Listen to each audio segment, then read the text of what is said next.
Napakasarap sanang umunat sa umaga habang tumutungga ng Telmos na may 4 kantos with Rubitusin at magsumba hanggang tanghali nang walang labis, kulang-kulang. Ngunit sa kasamaang palad, pagbukas mo ng YouTube at pag-click mo ng video ni Carl's TV ay bumungad agad sa'yo ang kabwisit-bwise at kagigil-gigil na mga tampalasang ibang lahing minamahina ang mga dugong maharlikang mandirigmang Pinoy. Ngunit bandang huli naman ay mga pinulot sa kangkungan at nagsiuwing luhaan ng kanilang mga tahanan, kaya ang ending, good vibes ka pa rin papasok sa iyong anumang lagusang papasukan.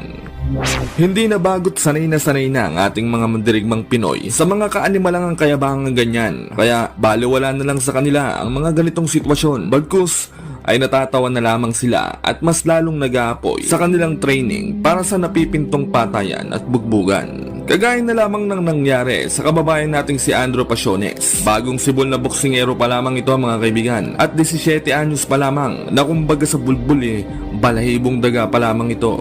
ครับแหม่ปล่อยให้ทางด้านของอาวิจอร์ เปโซเรสได้มีเวลาหายใจโอ้โหฮุกซ้ายครับลูกนี้โดนเต็มๆครับโอ้โหต้องบอกว่านี่ครับแหม่ปล่อยให้ทางด้านของอาวิจอร์ เปโซเรสได้มีเวลาหายใจโอ้โหฮุกซ้ายครับลูกนี้โดนเต็มๆครับโอ้โหต้องบอกว่า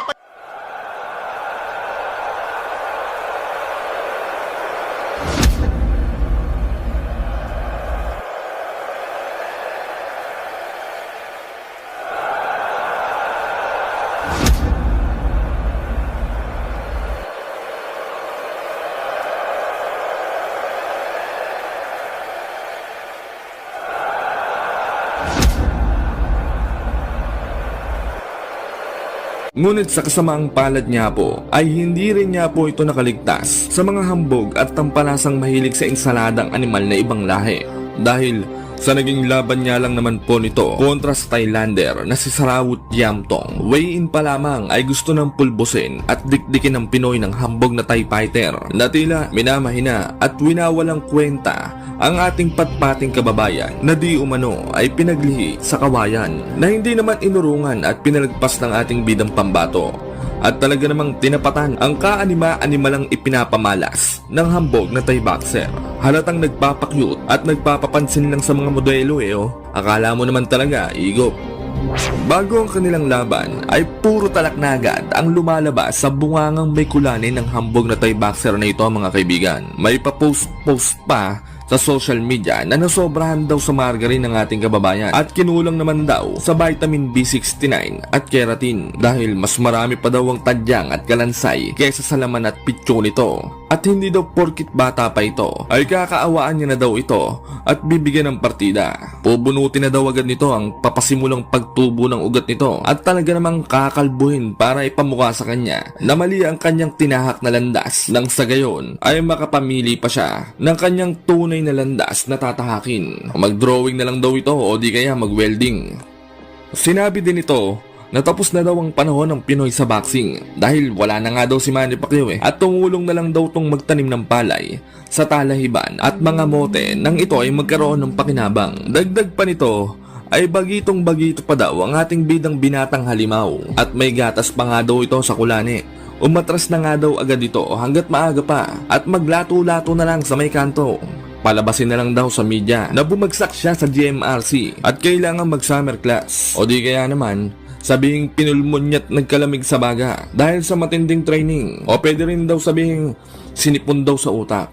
Puro pang-iinsulto ang sinambit ng hambog at bastos na Thai boxer na ito mga kaibigan na talaga namang nakapagpaapoy sa natutulog na dragon ng ating bidang binatang halimaw. Hindi daw niya palalagpasin ang mga kabaru-baro balat mga kawalang yaang mga pinagsasambit ng animal na Thai fighter na ito mga kaibigan. At yung sinasabi daw nitong masyado pa daw siyang bata ay isang kahibangan daw dahil kayang-kaya na daw niyang makipagsabayan. At kung gusto daw niya ay papakitaan pa daw niya ito kung paano gumawa ng bata ng magkaalaman. Ipapalunok daw niya lahat ng kayabangang pinagsasabi ng Thai boxer na ito at tuturuan ng leksyong the square root of X and Y plus karma. Ginanap ang kanilang laban sa Saigon Sports Club, Ho Chi Minh City, Vietnam. Maglalaban sila sa timbang na 108 pounds o light heavyweight division para sa isang 10 rounds bout. May suwabing parang inahit na labahang may kalyo ang kartada ng ating bidang halimaw na 3 panalo. Lahat ay pinatulog sa kangkungan. Samantalang si Sarawut naman na tirador ng expired na iskalan ay may 17 panalo, 12 ay tinapos sa pamamagitan ng knockout at 2 talo lamang. Bagamat walang talo ang ating kababayan, kumpara sa Thai boxer na ito mga kaibigan, ay tinuturing na heavy underdog pa din ito ng mga boxing analysts dahil di umano ay luging-lugi daw ito pagdating sa experience at wala pa naman daw itong napapatunayan. Kaya sa online betting site, napakarami talagang pumusta sa Thai boxer na ito mga kaibigan. Meron pa nga nakipagpustahan ng palit nanay at palit edits eh. Sa mismong laban, ang lakas ng pausok at effects ni Sarawut Yamptong mga kaibigan. Halatang may kinikilingan, palibasa teritoryo eh. At talaga namang hanggang Vietnam ay maririnig nating may naglalato-lato pa rin. Uso din pala yun doon. Samantala, grabe, ganadong-ganado ang Thai boxer. Parang nakaisang dosenang robos eh, oh. Yun nga lang, nakalimutan niyang magsuklay. Para tuloy bulbul ng kambing ng 3 dekada ng walang ahit ang datingan ng buhok eh, oh. Sa kabilang banda naman, ang ating bidang Pinoy naman ay simpleng-simple lang. Wala nang paupausok at pakupakulo at tila pa shy type effect pa sa handaan. Ubos naman ng isang palangga ng Shanghai. Unang round, umatikabo na kaagad ang kisian ng 2 fighter. Agresibo ang Thai fighter, samantalang si AJ Pasiones naman ay nagmamalak Crawford na galawan. Naghihintay ng tamang panahon sa pag-counter. Napakapasensyoso, parang hindi 17 anyos ang datingan eh, oh. Matured na matured. Samantala, ang Thai fighter naman ay talaga namang sobrang yabang pa rin. Napaka-inutil, nakakabwisit tignan eh, oh. Mamaya sa pambato namin.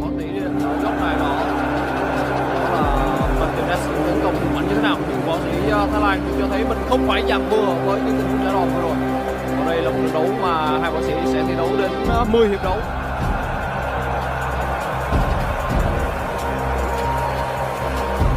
Năm năm trước, ở thủ đô Ba, John Martinez đã đến với Việt Nam làm quen 5 năm để có thể giành được một thành tích rất tuyệt vời.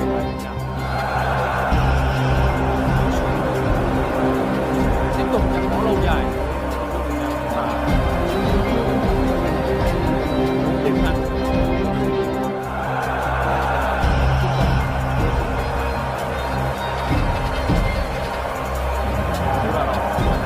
rất nhanh, vừa là phút tốt đến từ Martinez.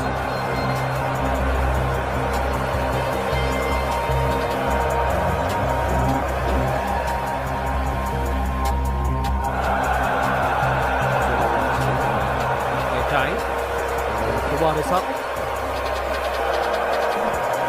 với Sarawut Yamptong, võ sĩ ngày 24 tuổi, bất lợi hơn Thế Ân về chiều cao và sải tay, và vừa rồi thì Martinez đã có Sarawut Yamptong cho lại vòng vai thôi, rất nặng. Rất may cho Sarawut Yamptong phải chọn cô đồng trình diễn đi show từ Sarawut Yamptong.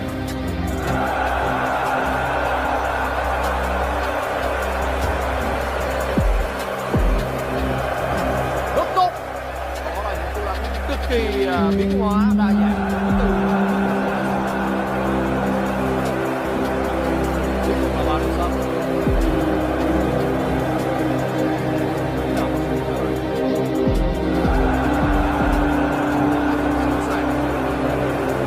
Patapos na ang round 1, biglang bumagal na si Yamptong. Mukhang natunaw na ang amats nito. At siguro ramdam niya na ang lakas ng suntok ni Pasiones, kaya nagdadalawang isip na itong sumugod.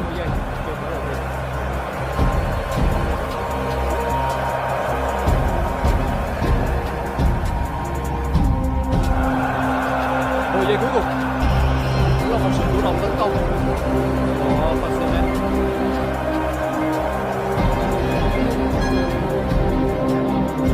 Round 2, panandali ang tumigil ang mundo dahil sa round girl. Grabe, ang laki ng billboard na hawak na may nakasulat na round 2. Sa round din na ito mga kaibigan, ay dito natutuldukan ng ating bidang halimaw ang hambog at mayabang na Thai fighter at gugulantangin ang mundo ng boxing.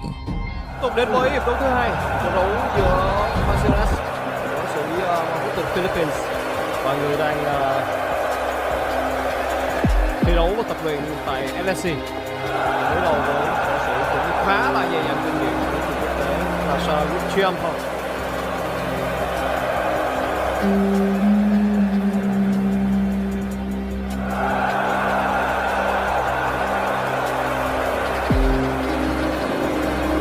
Đây là những sự chủ động đến từ võ sĩ tóc tai đỏ người đang mang găng vàng đỏ.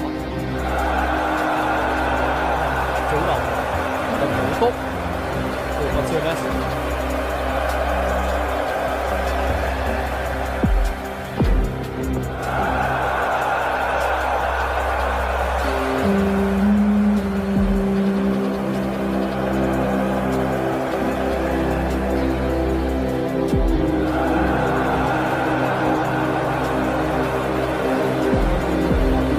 Rất tốt. Đây là màn thể tuyệt vời mà chúng ta thấy là những con nhà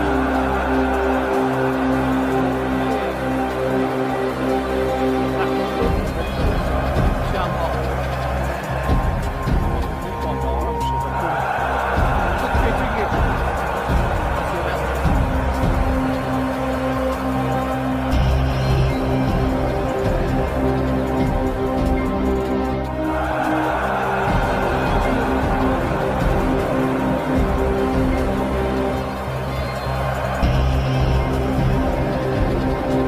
là giai đoạn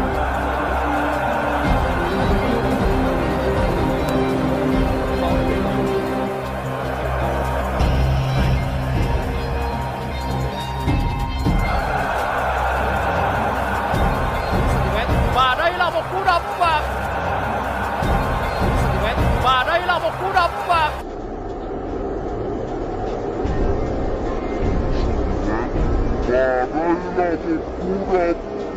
có khả năng anh sẽ khiến cho đối thủ bị hạ knock out.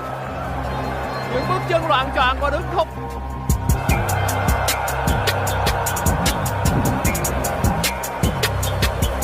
Mula sa bayan ng General Santos City, na bayang pinagmula ng ating nag-iisang pambansang kamao, Manny Pacman Pacquiao, ay may isang halimaw na isinilang na pinaglihi sa kunat dahil nga po sa tigas ng nguya-nguyaan daw nito na singkapal daw ng sangkalan na di umano ay gawa sa bato, plato, pato, kwarto, goto, puto, kuto, espalto at kulane. Kakaiba ang boksingero natin na ito mga kaibigan dahil kahit hindi man ito pinalad sa katangkaran ay pinalad naman ito sa kapangyarihan. Nasalo nito ang lahat ng kalamay nung umulan ng kunat at kapal ng nguya-nguyaan. Kaya pagdating sa laban ay talaga namang parang may pananggang bato-batong kulane sa nguya-nguyaan. Lalo itong lumalakas at ginaganahan kapag tinatamaan. Kaya talaga namang pangbihira at natatangi ang boksingero nating ito't hindi basta-basta malaengkanto. Tulad nga din po ng ating nag-iisang pambansang kamao, Manny Pacman Pacquiao mga kaibigan, ay nanggaling din ito sa matinding kahirapan at talaga namang lalong nakapagpalakas dito. Puro pitas na gulay ang ulam nito at sariwang mga prutas, bugbog ang mga trabaho na daig pa ang kalabaw sa bigat ng gawain. Kaya talaga namang napakalakas at napakatibay ng pangangatawan. Ngunit sa kabila nga po ng kapangyarihan taglay ng ating halimaw mga kaibigan, ay may isa nga pong kampon ng mga Inoue ang talaga namang nang maliit sa maliit nating kababayan. Inakala nito na easy fight lamang ang Pinoy dahil sa sobrang liit nga lamang po nito. Kaya dagli-daglian nila itong hinamon at nang pumalag ay kinasagad ng kanilang kampo ang laban at kumpiyansang-kumpiyansa ang kampo nila. Natatalunin nila ng walang kahirap-hirap ang ating bidang kababayan. Ngunit hindi rin naman po natin may pagkakaila ang talento ng Hapon na ito mga kaibigan dahil may kabigatan at talaga namang may diin din ang mga kamao nito sa laban. Sa katunayan nga po niyan mga kaibigan, sa kanyang naging amateur career nga po sa boxing ay nakapagtala lang naman po ito ng katakot-takot na 123 panalo at 4 nga lamang po ang kanyang naging talo. Dagdag pa rito ay nagtala nga rin po ito ng 90% knockout ratio sa kanyang amateur career na talaga namang nakakakilabot. Samantala bago ang laban, kung ano-anong kalapastanganan ang lumalabas ang nguya-nguya yan ng maangas na Hapon mga kaibigan. Cute size daw ang boxing gloves ng ating kababayan at mukhang pambata ang size ng sapatos. Mukhang hindi daw ito napatrukan at hindi pa nakakalasa ng kahit anong klaseng bitamina. Halatang kinulang din daw ito sa aruga at walang nagpalaki ng ayos. Nagkamali daw ito ng sports na sinalihan. Dapat daw sa kanya ay nag-chess o di kaya nagpatintero na lamang. Mukhang hindi daw ito sanay sa bugbog at garote di alimpungatan eh. Dapat daw sa Pinoy ay mag-alaga na lang ng mga manok, baboy at kalabaw sa probinsya. Hindi daw kasi ang tipo nito ang may ibubuga sa pakikipaglaban at pakikipagpatayan. Hindi daw tulad niya na kumpleto sa bakuna at bitamina. Kaya talaga namang bongbo at mala Captain Barbell ang pangangatawan niya. Kuno, sinabi rin nito na siya na daw ang susunod na Naoya Inoue ng Japanese Boxing Society. Gugulantangin niya daw ang mundo ng boxing. Papabulagtain niya daw ang Pinoy sa ibabaw ng lona hanggang mamilipe at magsabing sumusuko na ito sa laban. Binueltahan naman ito ng Pinoy at sinabing may bakuna siya sa ketong, bulutong, balatong, kurikong, ulupong, jampong, tumbong, pagong at kangkong na may bagoong. Ginagawang candy lang din daw niya ang vitamins dahil kahit magtulong-tulong pa daw ang ubong kabayo, sipon, COVID at trangkaso ay hindi daw ito uubra sa kanya dahil sa sobrang lakas daw ng kanyang resistensya at pangangatawan. Iyayabang pa daw niya ang mga bakuna at vitamins na iniinom niya eh. Kahit wala daw siya nun eh, makapangyarihan siya. At pagpapatunay nga lang daw po ito na siya ang tunay na mahinang nilalang at kailangan pa niya ng bitamina upang lumakas ang kanyang katawan.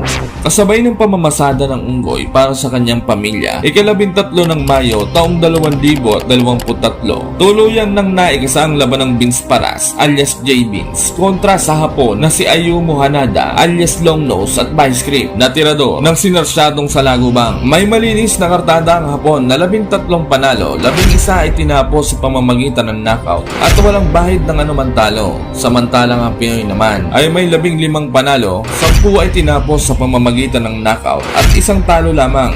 Ginanap ang kanilang laban sa Okada Manila Hotel and Casino, Paranaque City. Undercard dito sa laban ng John Riel Cuadro Alas, Angas ng Pinas Casimero at Pilipos Ngitong Buha.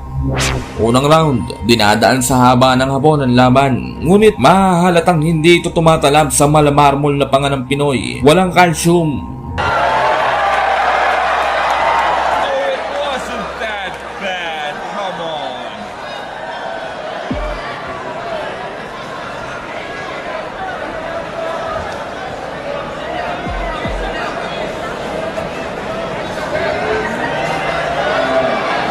He's too open, Jack. He's too open. Oh, nice. Very nice. Very nice. It's a little bit open. A little bit open. He's got some good shots. Round 2, nagkakakisian na ang dalawang fighter. Gulat na gulat ang Hapon dahil di niya akalain na ang maliit na Pinoy ay malaing kantong mambabarang ang lakas, makapangyarihan.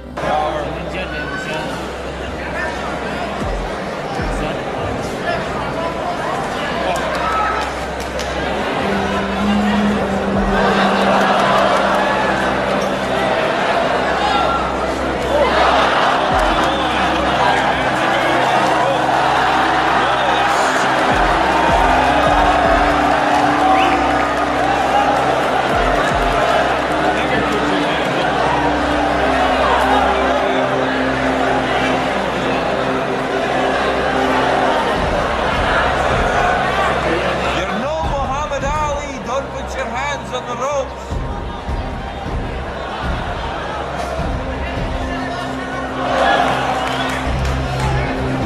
Round 3, binibira ng Pinoy ang Hapon at talaga namang nagkakasabayan. Ang tapang din ng Hapon malautangerong siya pang ganit kapag sinisingil.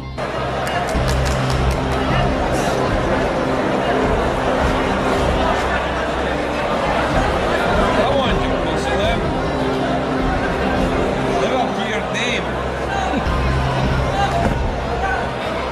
You can go for this freaking guy. Come on. Throw a punch.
at this.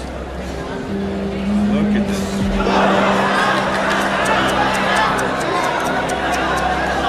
See? Boxer against the fighter.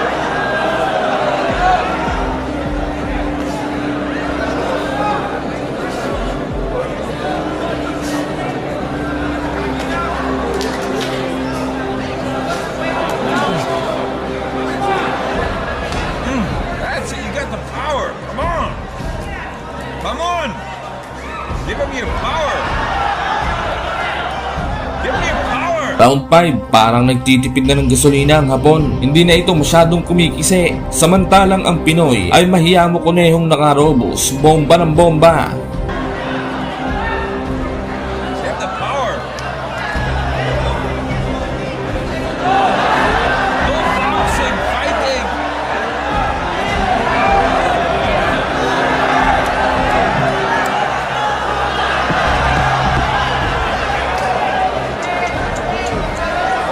This is frustrating to me. Frustrating.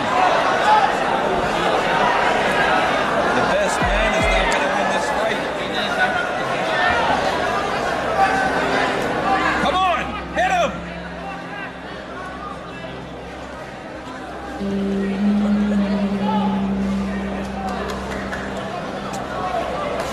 Oh, jeez.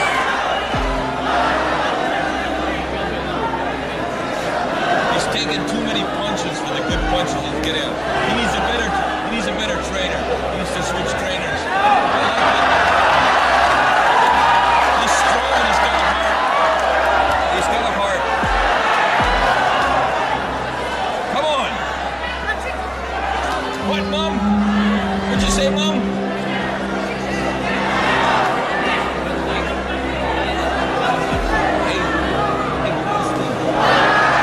Round 7, nagiging punching mitts na ang nguya-nguyaan ng Hapon. Sinasalo ng inam ang mga jab at kombinasyon ng Pinoy. Punch him in the nose. Come on. Act like you're from Glasgow. Shit. Shit. Take this kid's career into your hand. Final round, binubuhos na ng Hapon ang itinagong gasolina. Samantalang ang Pinoy, napakatibay pa rin, malarobot. Oh, bullshit.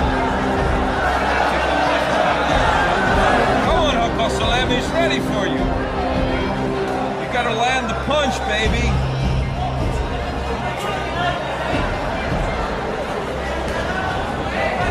See, we got a classic boxer against a guy that can throw from any angle. All he gotta do is hit that one good punch and he's got him. Oh, it's a nice left. Come on, Uncle Salam.